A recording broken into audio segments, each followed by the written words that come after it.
This slide is one of two. It just covers some general information that I'll go through pretty quickly. The top one is a $1 million chiropractic malpractice policy versus a $1 million personal injury case. So I bring this up for a very good reason. Anybody interested in doing personal injury, you'll notice a lot of the attorneys, the billboards, the radio and TV ads, they're trying to get people injured in big truck wrecks. So semi, tractor trailers, the 18-wheelers, okay?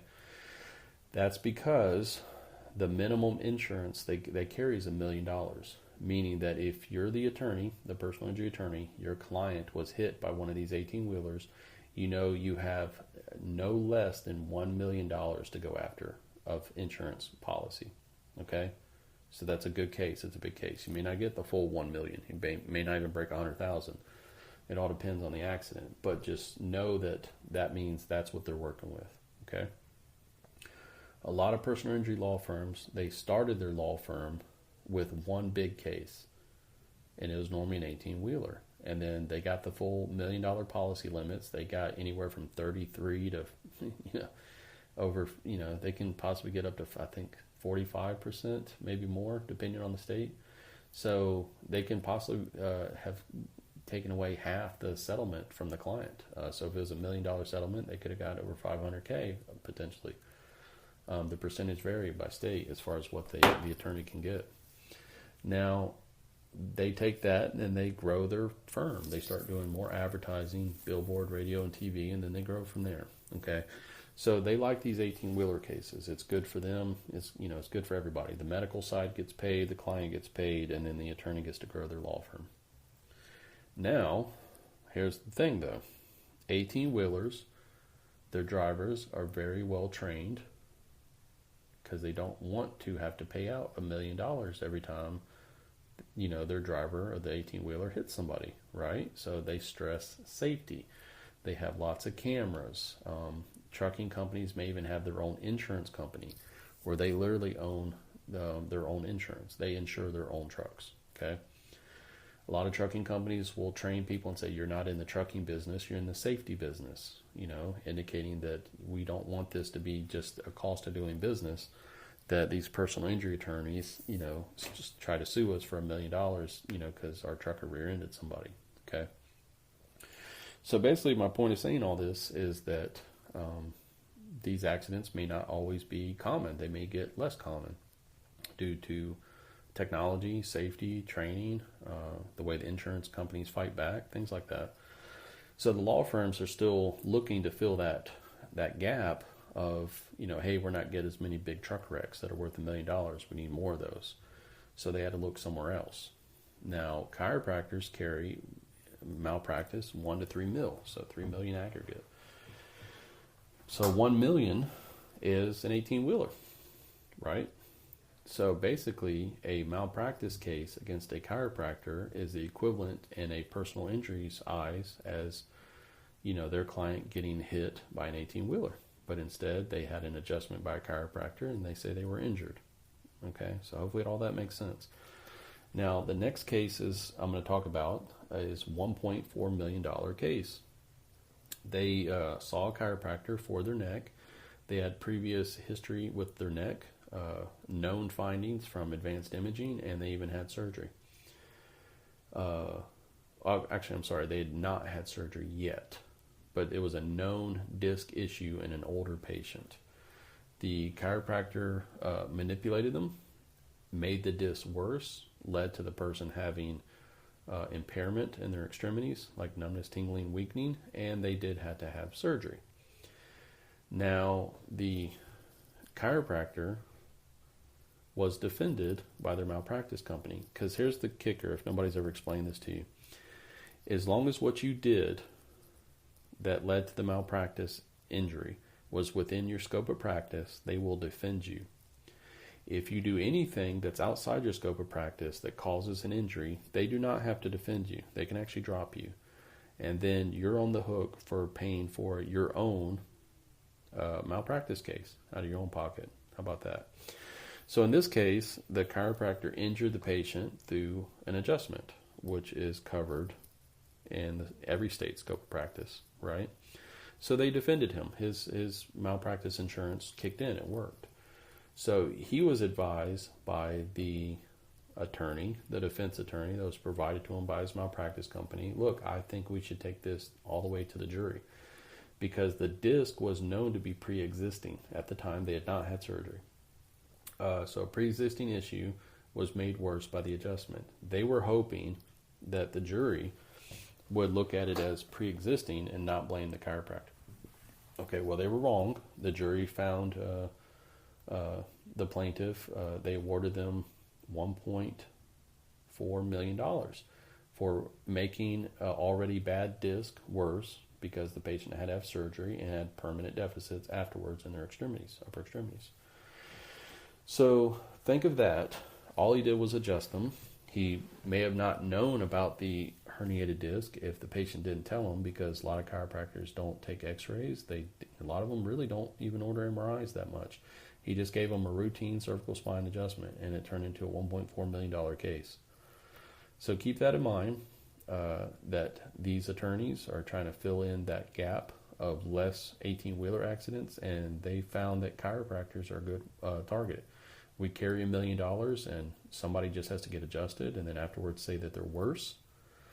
Go get an attorney. The attorney sends them to like an orthopedic spine or neurosurgeon. They get an MRI, show that there's a herniated disc, blame the herniated disc on the chiropractor, and then try to get $1 million from you.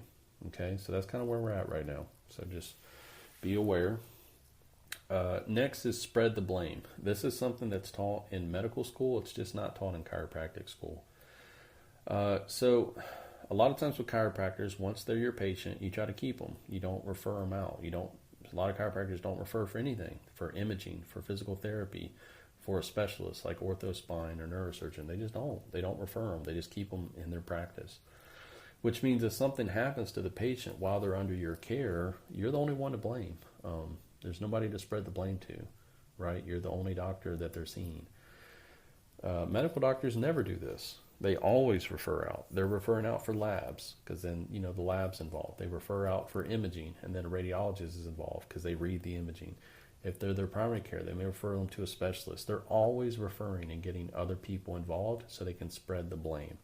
That's just something they're trained to do that chiropractors just aren't. Something to consider. Next is radiologists.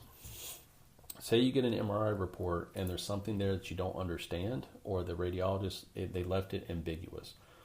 I can think of a case where it was a personal injury. We did an MRI of the cervical spine. There was some cord pathology, and the radiologist thought that it was syringomyelia, like a syrinx formation from the whiplash mechanism from the car accident. But he also said he could not rule out multiple sclerosis. Okay, so this is a problem. So here we are, chiropractors in a personal injury office. If it's syringomyelia, syrinx formation from the car accident, that fits with our PI case, I can refer them to a neurosurgeon, and the case is going to go great. Like, that's huge, because now you got cord involvement, okay? If it's multiple sclerosis, the PI case kind of needs to stop, because now the patient has bigger concerns. They need to know if they have multiple sclerosis or not, which is not caused by the accident, means the PI case gets put on hold, and they need to go see a neurologist on their own about multiple sclerosis out of their own pocket, okay? So basically the clock just kind of stops on the PI case. So you see how that's important, because that was our business. So I wanted to call the radiologist and say, which one do you think it is, so I know how to proceed. So here's how I do it whenever I want to call the radiologist who's on the report. It's very easy. You call the number.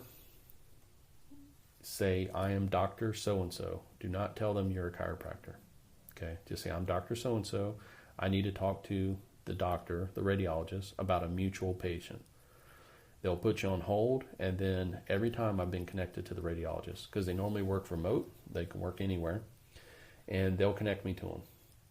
I'll identify myself, tell them the patient, reference their report, and say, look, do you really think this is multiple sclerosis, or do you think this is syringomyelia, a syrinx formation? And the guy's like, look, I think it's just from the car accident. I think it's just, the syrinx formation. It's not multiple sclerosis. I just had to put that. I said, okay, great.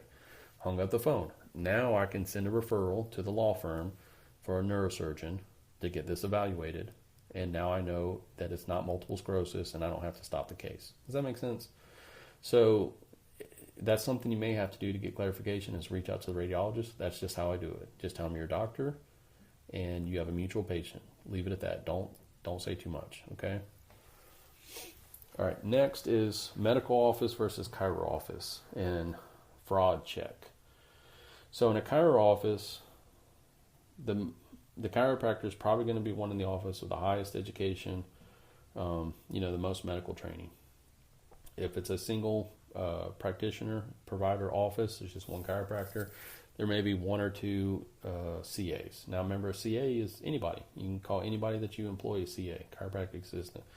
They could still be in high school. They could have a GED. They could have never went to college, never went through any kind of allied health training. They're not a nurse or a medical assistant. They're just anybody can be a CA, okay? So if you say something that's wrong, okay, they can't really call you out on it because they don't know. They don't know what you're saying or doing is wrong. That something may be below the standard of care. Something may be out of your scope of practice. Basically, you're breaking the law. You're violating HIPAA. They're not going to be able to catch all this stuff for you because they don't know. Now, in a medical office, it's full of educated people, because while you may have an orthopedic surgeon who's the most educated and trained in that office, true, there's physician assistants, there's nurse practitioners, there's registered nurses. Okay, so these people also know what they're talking about normally. And, if the orthopedic surgeon says something's wrong, they're going to get called out. They're going to correct them. If they miss something on x-ray, if they miss something on MRI, if they saw the same patient and like, hey, you told them this, but I think it's this. So that's a different scenario. Plus, they have departments in their offices. They have a billing department. They have a compliance department. They have human resources, stuff you don't have. So they have other people that are qualified in different parts of running a medical practice that keep it in compliance with the law and HIPAA. Okay, so you can't be a fraud in a medical office without somebody knowing and finding out. Somebody will know, okay? A lot of educated, well-trained people, they're going to spot the fraud. That can happen in a chiro office where the chiropractor, I'm sorry to say, can be a complete fraud, practicing below the standard of care, out of their scope of practice, frequently breaking the law, committing fraud. And there's nobody to check them on it because the CA could be their first job. They could be like some student, first job in healthcare. They don't know any of the stuff that's going on. They don't know if it's right, wrong, illegal or not. Okay, so keep that in mind with chiro offices. There's nobody there to fraud check them. That's a problem. Next is orthopedic x-ray views. Normally, chiropractic x-rays are pretty terrible. It's well known, okay? And other providers, when they have a patient come to them like, yeah, I've been seeing a chiropractor, here's the x-rays he took, I brought you the x-rays, they're terrible. The other providers don't even want to look at them. That we have a reputation, chiropractors do, of taking horrible x-rays. And the thing is, that's not how you're shown in school. You're shown how to do it right, which means it happens after you graduate. That's when you drop your standards. So some x-ray views I'm going to go over, just so you know what's common in an orthopedic office and an orthopedic spine, and hopefully it'll save you some time and money by not overdoing it in your office. So the AP open mouth view for the cervical spine is not something that would be taken in a medical setting unless they thought there was an upper cervical injury or instability. So why every chiropractor takes that, I'm not sure. Unless you're doing upper cervical adjusting where you need to get a listing, which again is just like 1% of chiropractors, you don't need to take the APOM. You just don't. The reason I point this out is a lot of people, to save time, a lot of chiropractors, they take the AP open mouth with the AP lower cervical at the same time. So they have the patient hold their mouth open while they're set up for the AP lower cervical, and then they try to get 2 in 1. It winds up being a terrible view. The mandible normally obstructs at least 2, if not 3 cervical vertebrae, okay? And normally you don't even see C1 and C2 that well, okay? So that's a bad idea. If you really want it, just take it separate, the AP open mouth and the AP lower cervical. A lot of chiropractors are known not to collimate. They don't really do technique. They don't angle the tube. Like, AP lower cervical, you need to angle. I actually angle mine a lot, over 20 degrees. Because I like to see the onsenate processes to look for fractures and changes there. So if they are looking, the tube's not angled, cephalad, cranial, and they're trying to do this open mouth and AP lower cervical at the same time. It's a terrible looking x-ray. And normally they're not collimated, so the whole skull's in there, and then both shoulders and some of the chest. It's just terrible. So just know that none of that's acceptable in a medical office. That's what I always say if I'm going to go visit a chiropractor's office. If I want to know if they know what they're doing or not, I would say take me straight back to x-ray, because x-rays aren't going to lie. It's showing your work. You're going to show me that you don't know x-ray positioning or anatomy. If you didn't collimate and you didn't angle or tilt the tube, that's going to show right away. And then if you don't take x-rays good, I'm assuming you don't read them good.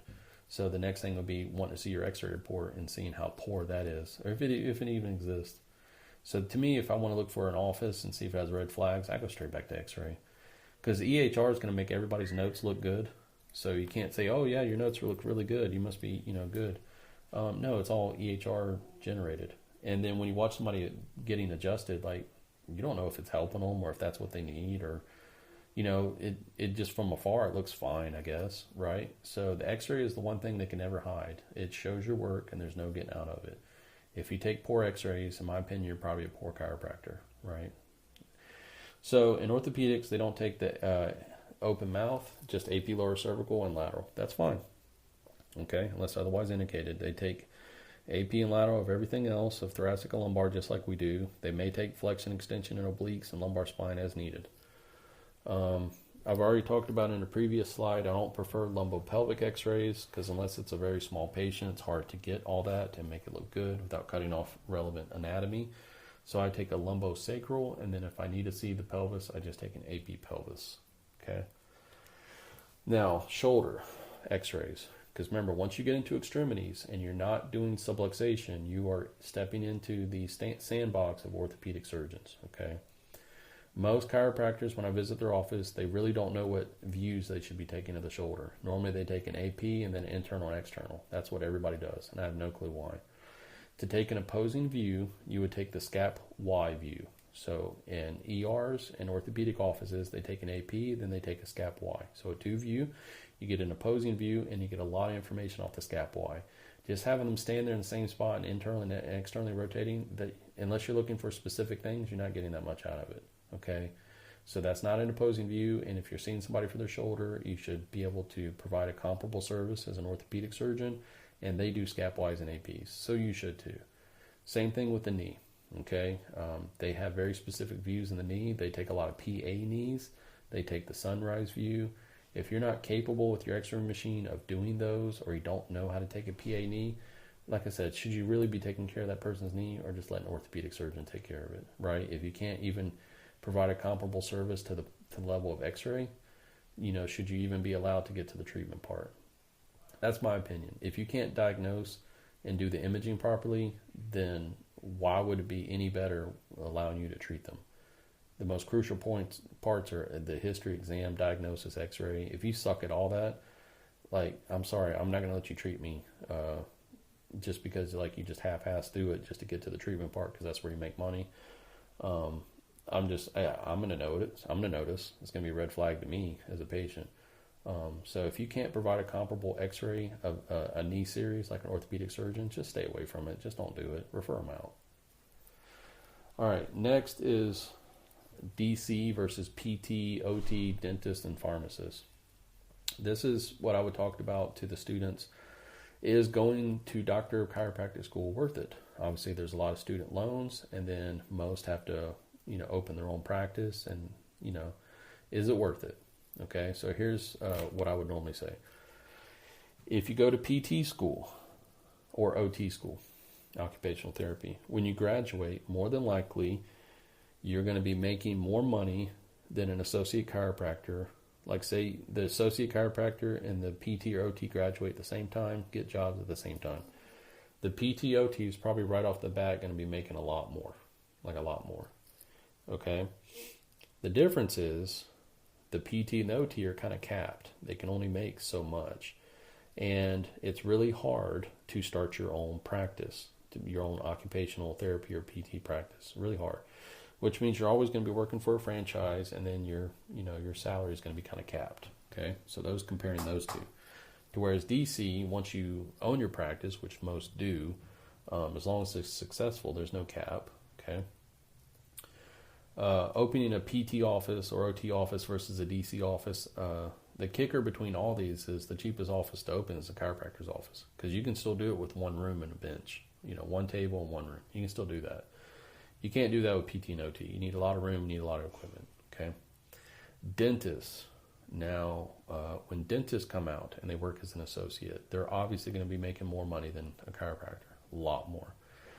But if they want to own their own, obviously out of all the, the doctorate programs I listed here, the dentist's office is the most expensive to open. Okay. Very expensive. Plus, I'm told they have to do a ton of advertising, like a ton. A lot of their budget is allocated to advertising. So while they can open their own and they can make a lot of money, it's very expensive to start that practice. Okay, they'll go into a lot of debt, and there's a lot of competition and a lot of money spent on ads. Pharmacists, same thing. They can open their own. It's like the PT, OT. It's very uncommon that you see an independent, family-owned, standalone pharmacy. It's just not common. Okay, but can they do it? Yes. Is it expensive? Yes. So all these programs, the length of education is, relatively the same, maybe off a year or two here and there, where maybe more or less. So these are some of your, degree programs you could have considered other than chiropractic. But like I said, chiropractic, I think you can give the bang for the buck, because you can start your own very inexpensively, and then, grow it from there. To whereas PTOT, yeah, you'll make a lot. Or same with pharmacists. Pharmacists, PTOT, you make a good bit of money coming straight out of school, but you're always going to be working for somebody. You're probably unlikely ever to be able to open your own. Dentists, you're going to make a lot of money, but you're going to want your own, and then you know how much it costs. So even though you can open your own, you're going to be stuck, working for somebody who's paying you well, but still, you want to do your own. So overall, I would say between all these, DC probably makes the lowest when you graduate, the lowest pay as an associate, but there's still a lot of potential there. And to open a practice very cheap, I think, is important. All right, last one is independent contractor work. I think I'm going to do a separate video for this. I actually have a 3-page document that I typed up at a student's request to explain what independent contractor work really is and starting your own practice. That will be continued at another time.